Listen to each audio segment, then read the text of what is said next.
મળતી માહિતી મુજબ મૂળ બિહારના વતની અને હાલ પાનોલીના અશરફનગરમાં રહેતા ઇબ્રાર મોહમ્મદ મકસૂદ શેખ ગતરોજ બપોરના સમયે પાનોલી રેલવે ઓવરબ્રિજ પાસેના સર્વિસ રોડ પર સાયકલ ચલાવી રહ્યો હતો.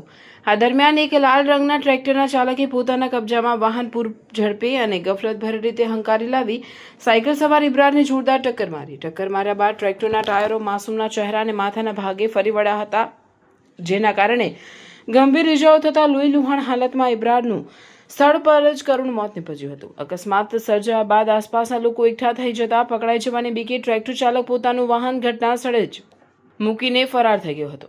આ હૃદયદ્રાવક ઘટનાને પગલે માસૂમ બાળકના પરિવારમાં ભારે આક્રમ છવાઈ ગયું છે. ઘટના અંગે મૃતકના મામા મોહમ્મદ કલીમ ઉલ્લા ઝુબેર શેખે પાનોલી પોલીસ મથકે ટ્રેક્ટર ચાલક વિરુદ્ધ ગુનો નોંધાવ્યો છે. પોલીસે ફરિયાદના આધારે કાયદેસરની કાર્યવાહી હાથ ધરી ફરાર ટ્રેક્ટર ચાલકની શોધખોળ શરૂ કરી છે.